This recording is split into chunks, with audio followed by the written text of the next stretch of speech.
Hello from ডিমজি। আমার জন্মদিন উপলক্ষে আমার বর কিন্তু মাটন রান্না করেছিল। এইবারে তোমাদের সাথে সেই রেসিপিটাই আমি শেয়ার করতে চলে এসেছি। মাটনগুলোকে ভালো করে ধুয়ে পরিষ্কার করে দারচিনি, এলাচ, লবঙ্গ, শুকনো লঙ্কা, তেজপাতা এইগুলো দিয়ে 10-12টা মতো সিটি মেরে নিতে হবে, যাতে মাংসটা একদম ভালো করে সেদ্ধ হয়ে যায়। তারপরে ওই 3-4টে মতো পেঁয়াজ, 750 গ্রাম মাংসে 3-4টে পেঁয়াজই দিয়েছিলাম আমরা। পেঁয়াজটাকে ভালো করে বেটে নিতে হবে। তারপরে আদা রসুন শুকনো লঙ্কার একটা ভালো মতো পেস্টও বানিয়ে নিতে হবে। এরপরই সেদ্ধ করে রাখা মাংসর মধ্যে ওই পেঁয়াজের পেস্ট, আদা রসুন শুকনো লঙ্কার পেস্ট, স্বাদ মতো নুন, স্বাদ মতো লঙ্কা গুঁড়ো, বেশ কিছুটা কাশ্মীরি গুঁড়ো লঙ্কা যাতে লাল লাল দেখতে হয়, এবং কিছুটা লেবুও মিশিয়ে নিতে হবে। লেবুটা যদিও অপশনাল, তোমরা চাইলে দিতেও পারো নাও পারো।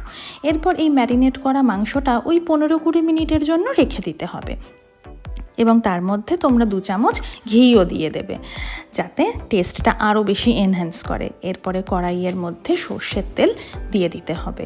তেলটা ভালো করে ধোঁয়া উঠে গরম হয়ে এলে ওর মধ্যে পেঁয়াজ বাটাটা আর আদা রসুন শুকনো লঙ্কার বাটাটা দিয়ে দিতে হবে।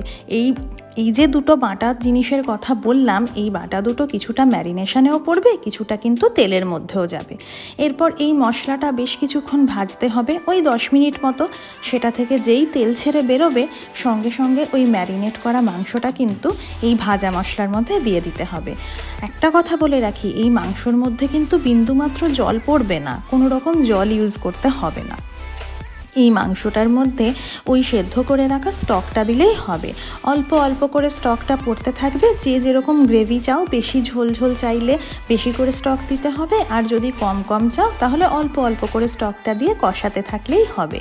আমরা কিন্তু একটু ঝোল ঝোল করেছিলাম বলে অনেকটা পরিমাণ স্টকই ব্যবহার করেছিলাম। তারপর সেটা দিয়ে প্রায় ধরো আধ ঘন্টা মতন কষাতে হয়েছিল মাংসটা।